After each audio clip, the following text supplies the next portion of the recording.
Hello everybody, welcome back. आज है part 3। आज हम क्वेश्चन नंबर 5 जिसके 5 पार्ट्स हैं वो डिस्कस करेंगे एंड बाकी के क्वेश्चन हैं वो हम लास्ट पार्ट 4 में करेंगे। तो let's start directly. Before we start I have a request कि जितनी भी वीडियोस हैं उसमें although I get personal comments on my WhatsApp number, but comment section सूना मत रखो। कमेंट सेक्शन में कुछ ना कुछ अपने फीडबैक, अपना ग्रैटिट्यूड शेयर करते रहो। And once the batch starts I would prefer कि आप कमेंट सेक्शन में अपने सवाल, अपने डाउट्स ज़रूर पूछें। And I would like to get to know the students who are following me. So let's start. I give you a task कि इस वीडियो में कमेंट्स में जो भी लोग ये देख रहे हैं वो अपने सिटी का नाम लिखें। And later on we'll get to know, I try to get to know you more कि आपका कौन सा अटैम्प्ट चल रहा है, आपको कहाँ पे प्रॉब्लम आ रही है एंड किस स्टेज पे प्रॉब्लम आ रही है प्रीलिम्स मेंस इंटरव्यू पे। So we'll try to, I want to know my audience, I want to know my students. तो इस वीडियो में आप अपना सिटी का नाम ज़रूर लिखें। मेरा एक टारगेट है कि by the time we finished the sociology optional course जो कि अभी लॉन्च होना है, I would like to have meetups with you अलग अलग सिटीज़ में। तो सिटी के हिसाब से I will try to come there and have meetings with all the aspirants who have been following me. तो लेट्स स्टार्ट विद दिस। अपने city का नाम ज़रूर लिखें कमेंट सेक्शन में। तो with this let's go directly to question number 5 में देखो, फर्स्ट क्वेश्चन है सोशल फैक्ट के ऊपर। सोशल फैक्ट पे हमने डिस्कशन करी हुई है ऑलरेडी PYQ सोल्यूशन की सीरीज़ में। मैंने आपको बताया था सोशल फैक्ट के हमने सारे क्वेश्चन डिस्कस किए थे 2024 का छोड़ के। तो डेफिनेशन क्या होता है, कॉन्सेप्ट क्या है, वो मैं डिस्कस कर चुकी हूँ। यहाँ पे I will just discuss the structure. देखो, सबसे डिफ़िकल्ट जो क्वेश्चंस आते हैं वो क्वेश्चन नंबर 1 और क्वेश्चन नंबर 5 में होते हैं, जो कि कंपलसरी होते हैं और उसमें वर्ड लिमिट इतनी कम होती है और कॉन्सेप्ट इतना डिफिकल्ट पूछा होता है that it's very difficult to manage. तो नॉर्मली क्या होता है कि वर्ड लिमिट क्रॉस हो जाती है, आप ज़्यादा टाइम लगा देते हो, which is dangerous for attempting other questions, कि आपको बाकी क्वेश्चंस अटेम्प्ट करने का टाइम नहीं मिलता है। तो यहाँ पे देखो कैसे करना था। सोशल फैक्ट के बारे में पूछा है, describe various characteristics of social fact and how is rate of suicide a social fact according to Durkheim. ठीक है, अब आपको 2 पार्ट्स हैं इस क्वेश्चन के कि भाई कैरेक्टरिस्टिक्स क्या होते हैं सोशल फैक्ट के and how rate of suicide is a social fact. तो 2 तरीके हैं देखो इस आंसर को करने के। या तो आप क्या करो कि इंट्रोडक्शन तो सेम रहेगी। देखो, इंट्रोडक्शन में आप थिंकर का नाम लिखोगे, उसकी बुक का नाम लिखोगे जहाँ पे उसने सोशल फैक्ट की बात करी, और सोशल फैक्ट एक डेफिनेशन लिख दो कि एक ऐसी it's a ways of acting, thinking and feeling जो कि आप एक कोअर्जन डालता है। ठीक है, रिलीजन आप एक कोअर्जन डालता है। तो रिलीजन के रिलेटेड जो भी सोशल फैक्ट होगा, वो कोई भी स्टेटमेंट होगा, वो एक सोशल फैक्ट होगा। ठीक है, हमने डिटेल में डिस्कस किया है। तो यहाँ पे आप सोशल फैक्ट की डेफिनेशन डाल के, दुर्खीम का नाम लिख के, उसकी बुक का नाम लिख के, एग्जाम्पल दे के, ये अपनी इंट्रोडक्शन 2 लाइन्स में कंप्लीट हो जाएगी। अब आगे जो 2 पार्ट्स है इसके, characteristics and how is rate of suicide a social fact. तो या तो आप ऐसा कर लो कि कैरेक्टरिस्टिक्स जैसे हमने जो सोशल फैक्ट वाली PYQ सोल्यूशन वाली वीडियो है वहाँ पे प्रॉपर एक स्ट्रक्चर है कि ये वाले इंट्रो लिख के characteristics of social fact 4 characteristics बता दिए। ठीक है, और ये अगर हम वो फॉर्मेट फॉलो करते हैं तो सेकंड पार्ट में रेपिटेशन नहीं होगी। फिर आप सीधा बोलोगे कि हाँ, कि रेट ऑफ सुसाइड के भी यही 4 फैक्टर्स आ रहे हैं। मैंने क्या किया है, बिकॉज यहाँ पे 10 मार्कर है, वर्ड लिमिट क्रॉस हो जाएगी, 2 ही पेज मिलने हैं। तो what I have done is कि दोनों को मिक्स किया है। देखो, वर्ड लिमिट मैनेज करना बहुत बहुत मुश्किल होता है 10 मार्कर में। तो what I have done is सीधा हेडिंग डालो रेट ऑफ सुसाइड, या आप क्या करो, एक लाइन में लिख दो कि एक्सटर्नैलिटी, कोअर्जन, उसकी पूरी खुल के लिखने की जरूरत नहीं है। यहाँ पे एक लाइन लिखो कि the various characteristics of social fact are externality, coercion, generality and independence. उसको डिफाइन मत करो। ये लाइन यहाँ पे आ गई। 140 वर्ड्स का है तो ज़्यादा से ज़्यादा 150 160 पे चला जाएगा, ये लाइन आप ऐड कर देते हो तो। फिर रेट ऑफ सुसाइड पे जाओ, हेडिंग बनाओ, ये सेकंड पार्ट आपका आ गया कि रेट ऑफ सुसाइड एक सोशल फैक्ट कैसे। यहाँ पे you can give the same headings, externality, coercion, generality, independence. इनकी एक एक लाइन में इनको खोल के लिख दो कि एक्सटर्नैलिटी का मतलब क्या था। वो हमने कैरेक्टरिस्टिक्स में मैंने डिस्कस भी किया था कि social traits are statistical patterns, कि भाई एक्सटर्नैलिटी सोशल फैक्ट होता है जो एक्सटर्नल को बाहर से कंट्रोल करता है इंडिविजुअल को।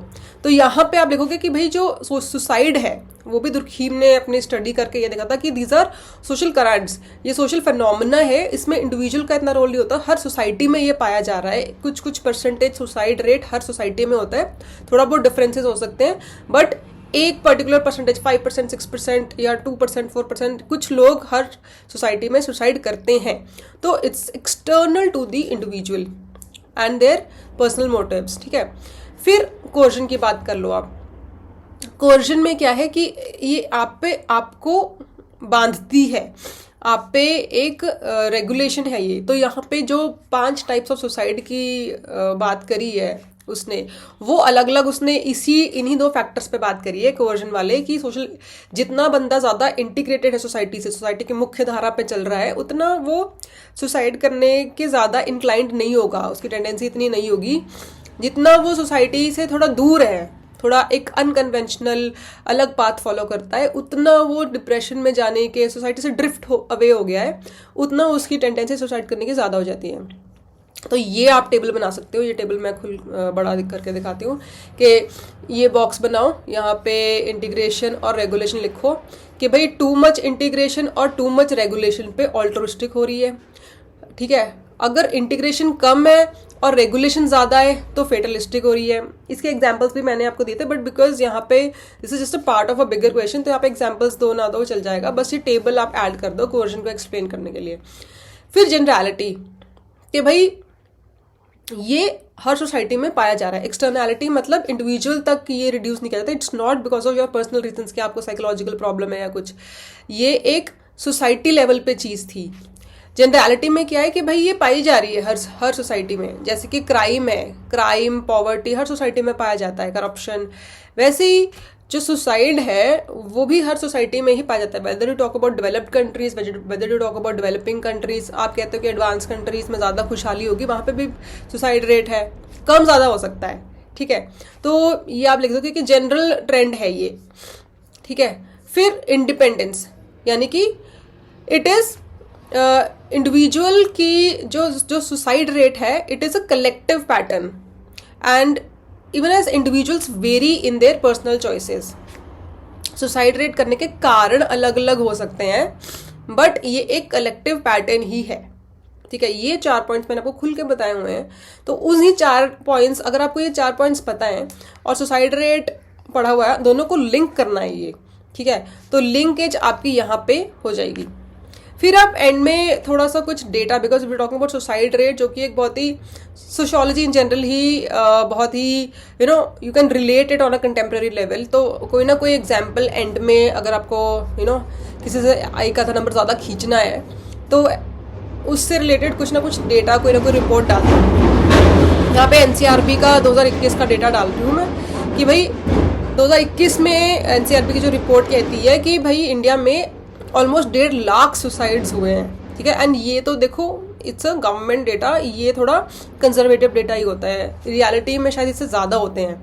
तो वहाँ पे जो इन्होंने कारण ढूंढे कि ये 1.5 लाख सुसाइड्स हैं, किस कारण के लिए हुए हैं सिर्फ 21 में, तो इकोनॉमिक डिस्ट्रेस और मेंटल हेल्थ क्राइसिस, ठीक है, कि पैसे की कमी के कारण, गरीबी के कारण आप सुसाइड की तरफ बढ़ रहे हो, और दूसरा मेंटल स्ट्रेस, ठीक है। आप NCRB की साइट पे जाके अलग अलग रेट्स देख सकते हो, क्या क्या कारण इन्होंने देखे हैं, टेबल होगा एक, तो वो भी आप, अगर ये 20 मार्क होता तो आप वो टेबल भी बना के यहाँ लिख सकते थे, ठीक है। तो ये आपका हो गया सोशल फैक्ट और सुसाइड की लिंकेज में एक सवाल फर्स्ट, ठीक है। अब देखो ये दोनों कॉन्सेप्ट आपके दुर्खीम के आए हैं, तो 5 नंबर का अगर मैं इसको डिवाइड करना हो तो 5 नंबर का सोशल फैक्ट में से है, 5 नंबर का सुसाइड में से है, दोनों को लिंक करना है, ठीक है। फिर आपका आता है explain Mead's idea of development of self through the generalised other. कि जो सेल्फ की डेवलपमेंट में हमने देखा है कि 3 स्टेज होते हैं, imitation stage, play stage end game stage. Game stage में जनरलाइज्ड अदर वाला फैक्ट आता है, तो वो उस 3rd स्टेज की बात कर रहा है कि उसका क्या रोल है। ठीक है, तो आप शुरू वहीं से करोगे। ये जो स्टेटमेंट है इसमें सेल्फ और जनरलाइज्ड अदर कोट्स में है। ठीक है, तो ये स्पेशल टर्म्स हैं मीड की थ्योरी से रिलेटेड। तो पहले आप इंट्रो में इन दोनों टर्म्स को डिफाइन करो कि how has Mead defined these 2 terms. Self का कॉन्सेप्ट डिफाइन करो कि भाई सेल्फ का कॉन्सेप्ट बाय बर्थ इमर्ज नहीं होता, वो बनता है जैसे जैसे कि एक इंडिविजुअल सोसाइटी से इंटरेक्ट करता है, सोशलाइज करता है। और किताब का नाम लिखोगे माइंड, सेल्फ एंड सोसाइटी, और फिर सेकेंड पार्ट में आप लिख दो कि जनरलाइज्ड अदर का क्या मतलब है। तो वो बोलोगे जनरलाइज्ड अदर में हम सोसाइटी की हमसे क्या एक्सपेक्टेशंस हैं उसकी बात करते हैं, लोग हमारे बारे में क्या कहते हैं, क्या सोचते हैं। फिर आप आ जाओ 3 stages of development of self की। भाई सेल्फ की ये 3 स्टेजेस हैं। प्रेपरेटरी स्टेज, जहाँ जिसको इमिटेशन स्टेज भी कहते हैं, जहाँ बच्चा सिर्फ कॉपी कर रहा है, जो उसको दिख रहा है वो ऑब्जर्व करता है, कॉपी करता है। प्ले स्टेज में वो कॉपी का एक एडवांस स्टेज है कि वो रोल्स देख रहा है, एक डॉक्टर का रोल, टीचर का रोल, और उनको कॉपी करता है, उनको इमिटेट करता है। तो वो उस चीज़ को समझ रहा है, उस रोल को समझ रहा है। गेम स्टेज पे क्या हो रहा है? अब गेम स्टेज पे जनरलाइज अदर की बात हो गई है। यहाँ पे वो जो रोल अदा कर रहे हैं वो लोग मेरे बारे में क्या सोचते हैं, उनका मेरे बारे में क्या पर्सपेक्टिव है। सेकेंड स्टेज पे हम उनको समझ रहे हैं कि अच्छा ये डॉक्टर है, ये ऐसे होता है ना। We are judging them, we are observing them and we are trying to understand their characteristics. Game stage पे हो रहा है कि हम उनके पर्सपेक्टिव से, एक मेरे पापा मेरे बारे में क्या सोचते हैं, मेरी माँ मेरे बारे में क्या सोचती है, मेरा टीचर मेरे बारे में क्या सोचते हैं, आप लोगों के पर्सपेक्टिव से अपने आप को देख रहे हो। तो this is generalised other, game stage पे आ रहा है। ठीक है, फिर एंड में आप लिख दोगे। तो ये बेसिकली ये दिस वाज द क्वेश्चन जो यहाँ पे पूछा गया था। आप चाहो तो इसको थोड़ा और खोल के भी लिख सकते हो, बट वर्ड लिमिट कम है तो इतना ही मैं कहूँगी। फिर एंड में थोड़ा सा कंटेम्प्रेरी रेलेवेंस, आज की तारीख में उसकी क्या रेलेवेंस है। तो शेरी टर्कल कहती हैं कि जो जनरलाइज्ड अदर का कॉन्सेप्ट है, जो कि सेल्फ के डेवलपमेंट में यूज़ हो रहा है, डिजिटल प्लेटफॉर्म्स आने के बाद, the rise of digital platforms have introduce अलग अलग तरीके से जैसे लोग इंटरैक्ट करते हैं। ठीक है, तो उनसे what other people think of them. Social media पे क्या होता है, you are trying to create an image. तो जो डिजिटल प्लेटफॉर्म्स हैं they are actually changing the way, ये गेम स्टेज की जो स्टेज है कि they are changing the way you think about how others think about you. Media, social media पे, Instagram पे यही होता है कि, और इसमें एक ये चीज़ भी है कि मान लो कि जनरलाइज्ड अदर जो है वो आपके बारे में कुछ गलत सोचता है कि may be you have body image issues के लोग मेरे को मोटा बोलते हैं, या लोग मेरी हाइट, लोगों को मेरी हाइट नहीं पसंद, या लोगों को मेरी नाक नहीं पसंद। तो डिजिटल प्लेटफॉर्म्स आपको एक अपॉर्चुनिटी दे रहा है या फैसिलिटी दे रहा है थ्रू फिल्टर्स, थ्रू फोटोशॉप, कि आप उस फीडबैक को लेके, जनरलाइज अदर के वो फीडबैक को लेके आप अपनी इमेज चेंज करते हो। And because nobody knows you online, आप एक फेक प्रोफाइल भी क्रिएट कर सकते हो एंड वहाँ पे फिल्टर लगाओ, 10 चीज़ें लगा के आप अपनी एक सुंदर जो जनरलाइज अदर ज़्यादा एक्सेप्ट करेगा, जिससे आपको ज़्यादा लाइक्स या कमेंट्स आएंगे, आपको ज़्यादा फॉलोवर्स बढ़ेंगे, वैसे आप अपनी एक इमेज क्रिएट करने की कोशिश करते हो। तो जो ऑनलाइन एनोनिमिटी की बात है, यानी कि ऑनलाइन पे लोग आपको ज़्यादा जानते नहीं है, तो यू कैन बी एनीबडी, वो चीज़ गेम स्टेज में एक बदलाव ला रही है, गेम स्टेज की प्रोसेस में। तो ये आप ज़रूर बात लिखिए, ये आपके आंसर की नॉवेल्टी है। Nobody is gonna right this angle. ठीक है, तो ये this is what is gonna fetch you the highest marks, शेरी टर्कल का स्टेटमेंट है।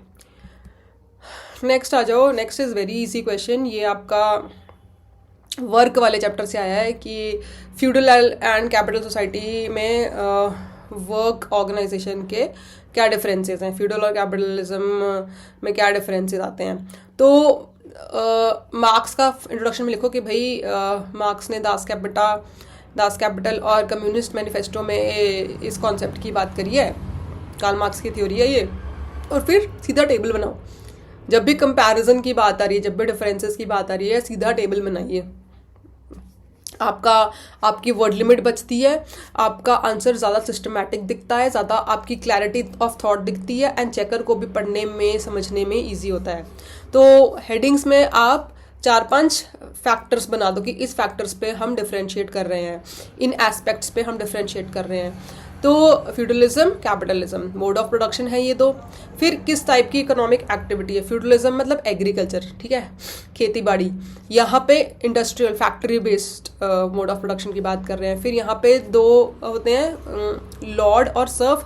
फ्यूडलिज्म में सामंतवाद, लॉर्ड और सर्फ होते हैं, यहाँ पे बुर्जुआज प्रोलेटेरियट्स, ठीक है। फिर mode of production, means of production क्या है, यहाँ पे मोड ऑफ प्रोडक्शन के 2 पार्ट्स होते हैं, forces of production and relations of production. Forces of production are also called means of production, ठीक है, फोर्सेज या मीन्स।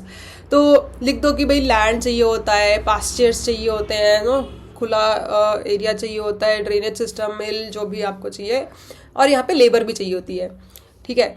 लेबर वाला हमने अलग से पॉइंट बना दिया है। फिर इसमें मशीनरी और जब बिजली की सप्लाई, लैंड, यहाँ पे आप लिख दोगे पैसा। कॉन्ट्रडिक्शन क्या है, कॉन्ट्रडिक्शन मतलब प्रॉब्लम क्या है जो कि फिर से मोड ऑफ प्रोडक्शन चेंज होने में मदद करेगी। तो भाई यहाँ पे क्या था, हमने क्या पढ़ा था कि जो बंदा, जो टेनेंट काम कर रहा है, जो सर्फ है काम कर रहा है, उसकी जो कंडीशन है कि वो किसी और के लैंड पे काम नहीं कर सकता, वो अपने लॉर्ड की ही लैंड पे काम करेगा।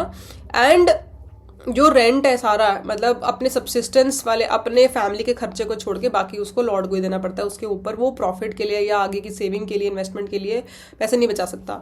तो यहाँ पे हमने बात करी थी कि प्रॉफिट मेकिंग है यहाँ पे। सरप्लस आप कम से कम सैलरी में, जो कैपिटलिस्ट है, जो बुर्जुआजी क्लास है, कम से कम सैलरी में आपसे काम ले रही है, लेबर कॉस्ट कम करके, आगे मार्केट में ज़्यादा बेच के, प्रॉफिट मार्जिन बढ़ा के, आपसे जो प्रॉफिट मार्जिन लोगों के साथ अप्रोप्रिएटली शेयर होना चाहिए था, वो सिर्फ बुर्जुआजी क्लास लेके जा रही है और प्रोलेटेरियट्स को हरास किया जा रहा है। यहाँ पे आप ये लिख दोगे, सरप्लस प्रॉफिट जो है उसकी अनइक्वल डिस्ट्रीब्यूशन है बिटवीन दीज 2 क्लासेस। फिर लेबर में बोल दो कि हाँ they are forced free to sell. हाँ, अब इन दोनों चीज़ों में क्या डिफरेंस था कि यहाँ पे आप बंधुआ मजदूर थे, आप अपने लॉर्ड से बंधे हुए थे, यहाँ पे नहीं है। यहाँ पे आप किसी भी इंडस्ट्री, किसी भी फैक्ट्री में जाके काम कर सकते हो। तो फ्री लेबर का कॉन्सेप्ट कैपिटलिज्म में इंट्रोड्यूस हुआ था, विच वॉज द इस सिस्टम से बेटर था वो। फिर ऑपरेशन की बात कर लो, फिर डायलेक्टिकल मटेरियलिज्म के, भाई यहाँ पे उसने कहा था कैपिटलिज्म में कि भाई ये तो डिक्टेटरशिप ऑफ प्रोलेटेरियट्स के आने पे ही ये आगे स्टेज बढ़ेगा, ये जो लड़ाई है बुर्जुआजी और प्रोलेटेरियट्स की, तो it will end with the establishment of dictatorship of proletariats. फिर यहाँ पे क्या है, यहाँ पे लिख दिया कि जब पीक आ जाती है एक्सप्लॉयटेशन की तो कैपिटलिस्ट मोड ऑफ प्रोडक्शन आ जाएगा, ठीक है। ऑपरेशन कैसे मेंटेन, अब देखो बहुत ही डिटेल्ड कॉन्सेप्ट है, यहाँ पे नहीं मैं डिस्कस कर पाऊंगी, बट ऑपरेशन सस्टेन कैसे कर पा रहा है, क्यों सर्फ लड़ के लॉर्ड्स को हटा के खुद लॉर्ड बननी जाती, क्यों ये क्लास फिक्स्ड है।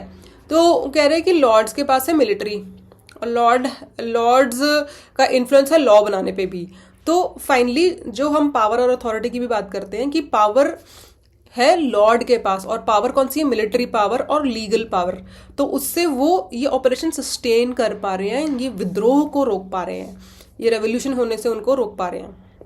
यहाँ पे क्या है, यहाँ पे उसने बोला कि नहीं ये सस्टेन नहीं करेगा कैपिटलिज्म में तो प्रोलेटेरियट्स मचा देंगे और वो रेवोल्यूशन ले आएंगे और बुर्जुआजी को तख्ता पलट कर देंगे, ठीक है। तो ये आपका 10 मार्कर हो जाएगा, बहुत कंसाइज। देखो इसमें आपके आंसर राइटिंग स्किल्स बहुत ज़्यादा आ जाते हैं। नॉट एवरीबडी कैन राइट इतना सारा material in 2 pages for 10 marker with in 6 minutes. तो प्रैक्टिस दीज क्वेश्चन। जो आपको रेडीमेड आंसर्स मिल रहे हैं, ये ऐसा नहीं है कि एग्जाम से एक महीना पहले आप सारी किताब पढ़ लोगे, 11 साल के क्वेश्चन देख लोगे और आपका हो जाएगा। एक एक क्वेश्चन को आपको 5-5 6-6 बार लिख के प्रैक्टिस करना पड़ेगा कि कोई पॉइंट भी ना मिस हो, वर्ड लिमिट भी मीट हो, टाइम लिमिट भी मीट हो और सारे क्वेश्चन अटेम्प्ट हो जाएं आपके। ठीक है। 5D, how is power different from authority. ये भी हमने अथॉरिटी वाला जब डिस्कस किया है मैक्स वेबर का, तो बहुत ही मैंने अच्छे कॉन्सेप्ट से, अच्छी कहानी से बना के बताया था आपको। यहाँ पे हम क्वेश्चन डिस्कस करते हैं सीधा। पावर और अथॉरिटी में क्या डिफरेंस है? पावर है कि आप किसी से उसकी विल के अगेंस्ट भी काम ले लो, उसको बोलते हैं पावर। कि अगला अगर अपनी मर्जी से कर रहा है तो भी सही है, बट नहीं कर रहा है, अब उसकी इच्छा नहीं है, तब भी अगर वो आपके कहने पे काम कर रहा है तो you are more powerful over them. ठीक है।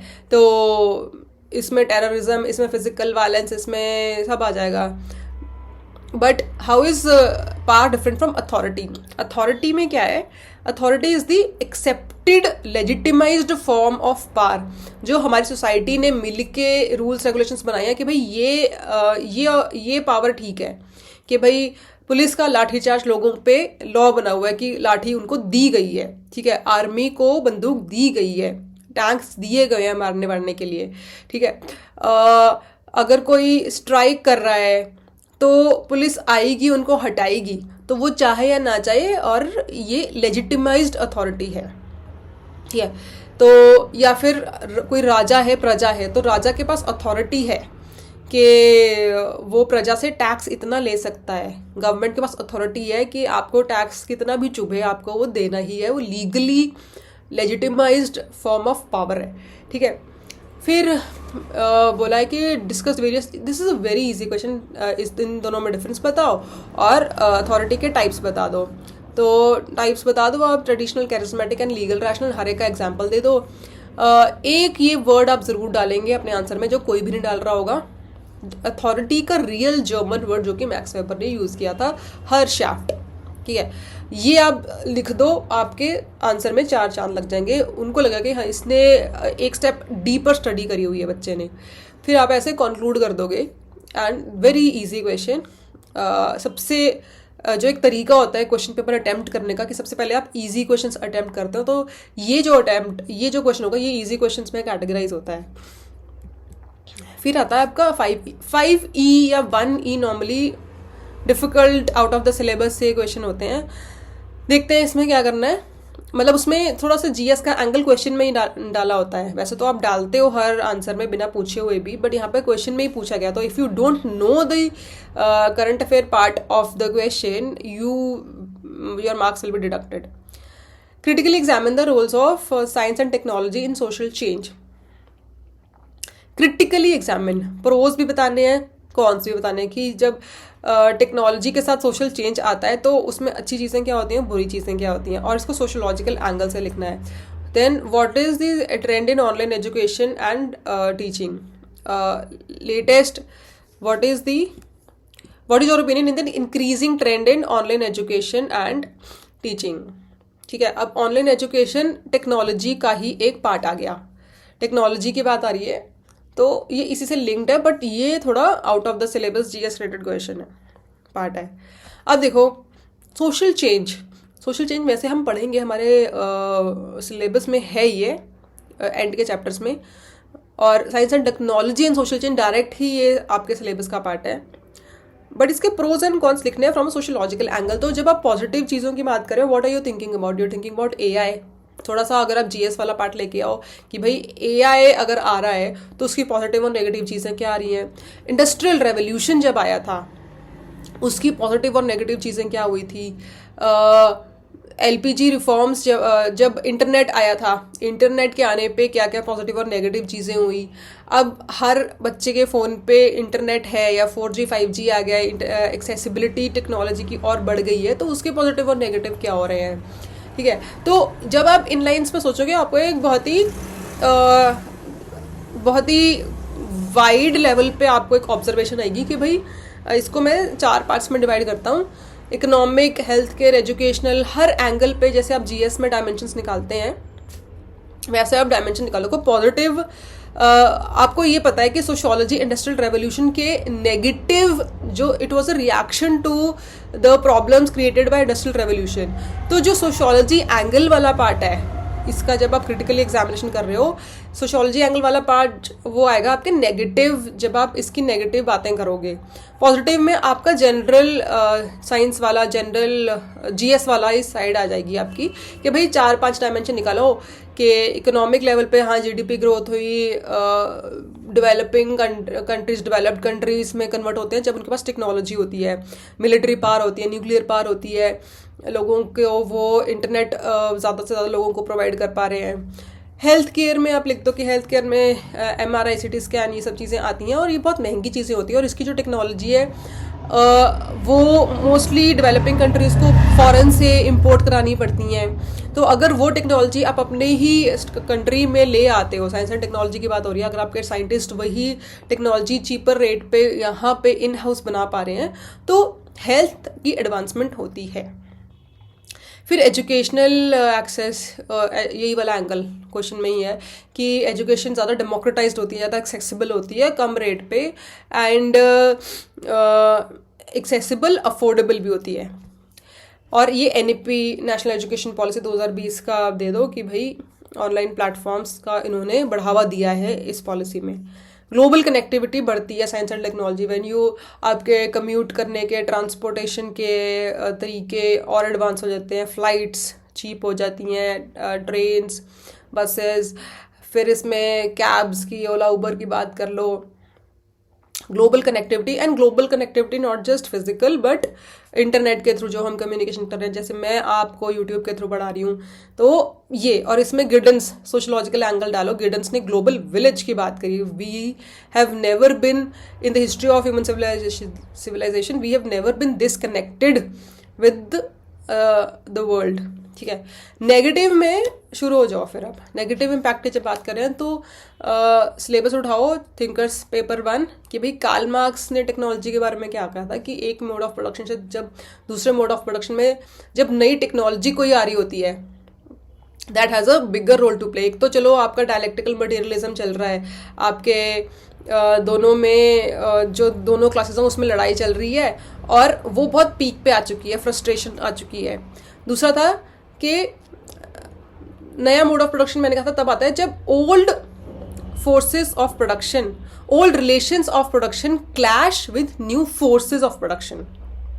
ओल्ड रिलेशंस ऑफ प्रोडक्शन क्या थे कि भाई लॉर्ड और सर्फ में क्या लिंक है कि फ्री लेबर नहीं है, वो उसके साथ बंधुआ मजदूर बना हुआ है। ये ओल्ड रिलेशंस ऑफ प्रोडक्शन है।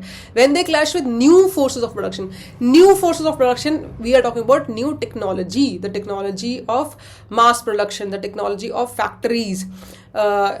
इंडस्ट्रियल रेवोल्यूशन जो आया, इतनी सारी इनोवेशंस हुई कि हम मास लेवल पे इतना प्रोडक्शन कर पा रहे हैं। मास लेवल पे प्रोडक्शन कर पा रहे हैं तो हमें उतनी लेबर चाहिए, इसलिए उन्होंने कहा कहीं से भी लेबर लेके आओ, फ्री लेबर लेके आओ, हम नहीं बांध रहे, हमें लेबर चाहिए। गाँव से सिटीज़ की तरफ माइग्रेशन हो रहा है। तो ये जो नई फोर्सेज ऑफ प्रोडक्शन आ रही है, ये जो नई टेक्नोलॉजी आ रही है, इसका क्लैश होता है आपके ओल्ड रिलेशंस ऑफ प्रोडक्शन के साथ। ये बात करी थी कार्ल मार्क्स ने। तो वो कहता है कि उसने टेक्नोलॉजी को क्या देखा कि it shapes the mode of production. ठीक है, जिससे कि एलियनेशन का एक एंगल आप लिख दो। आप क्लास स्ट्रगल, आप एक्सप्लॉयटेशन ऑपरेशन की भी बात कर सकते हो, एलियनेशन की भी बात कर सकते हो। बहुत सारी चीज़ें हैं जो भी कार्ल मार्क्स का बहुत ही ही इज़ अ कॉन्फ्लिक्ट थ्योरिस्ट, तो इसका बहुत ही पेसिमिस्टिक व्यू है टेक्नोलॉजी को लेके। तो बोलो कि भाई एलियनेशन बढ़ती है, एलियनेशन का पूरा हमने खुल के बात करी है। मैक्स वेबर क्या कहते हैं, ही टॉक्स अबाउट रैशनलाइजेशन, है ना। तो वो कहता है कि जब एक्सट्रीम ब्यूरोक्रेसी भी एक मॉडर्न कॉन्सेप्ट है, ब्यूरोक्रेसी पहले नहीं था, टेक्नोलॉजी के साथ जब इंडस्ट्रियल रेवोल्यूशन आया, बड़ी बड़ी कंपनीज ऑर्गेनाइजेशन बनी, तो उनको मैनेज करने के लिए हमें ब्यूरोक्रेटिक स्ट्रक्चर लेके आने पड़े इंटरनल मैनेजमेंट के लिए ऑर्गेनाइजेशन के। बट उसमें उसने बात करी कि भाई जब ये आता है, जब हर चीज़ आप इतनी रैशनलाइज कर दोगे, इतनी लॉजिकल रीजनिंग कर दोगे, ह्यूमन इंटेलिजेंस, ह्यूमन इमोशंस को हटा दोगे, तो एक वी बिकम मशीन्स, एक आयरन केज फील होता है। वो भी कहीं ना कहीं एलियनेशन के क्लोज आने की बात कर रहे हैं।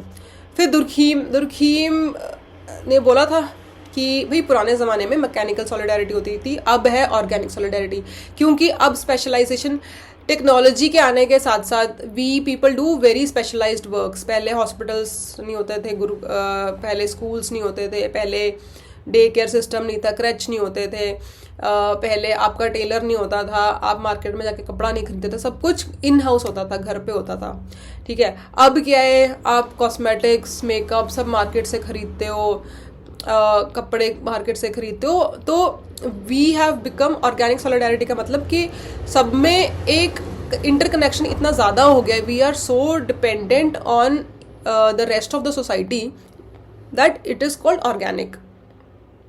क्योंकि हम सब इतना स्पेशलाइज जॉब करते हैं, किसी के पेरेंट्स डॉक्टर हैं, बैंकर हैं, तो वो बाकी कामों के लिए सोसाइटी पे डिपेंडेंट है, वो एक स्पेशलाइज सर्विस सोसाइटी को दे रहे हैं। तो इससे उसने बोला था कि इससे एनॉमी आ सकती है, एनॉमी आ सकती है कि उसने कहा था कि मैकेनिकल में तो हम किसी पे डिपेंडेंट नहीं थे, तो जो भी रिलेशन था, जो भी अटैचमेंट थी, वो अफेक्शन के बेसिस पे थी, उस पर हम किसी के ऊपर काम के लिए डिपेंडेंट नहीं थे। बट जो ऑर्गेनिक सॉलिडारिटी है, ये हम काम के लिए डिपेंडेंट हैं, तो उतना अफेक्शन, उतनी अटैचमेंट नहीं है, and that may lead to anomie also, anonymity की तरफ हम बढ़ रहे हैं। We are just one part of a very big city, we are just small individual in a very tier 1 metropolitan city.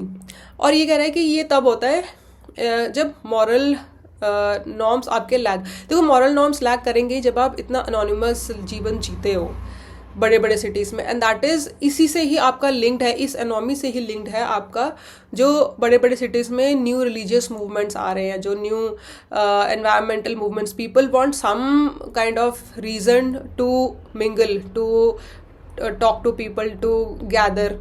तो ये जो सदगुरु, ईशा फाउंडेशन, ये सब चीज़ें उठ के आ रही हैं, ये it shows it is because of the anomie created in city life. जो ऑर्गेनिक सॉलिडारिटी हमारी सोसाइटी में आ चुकी है, उससे जो एनॉमी क्रिएट हो रही है, उससे लोग निपट नहीं पाते हैं, that is why people take therapies, that is why people join Osho foundation, Isha foundation, transcendental meditation, Brahma Kumaris, ठीक है।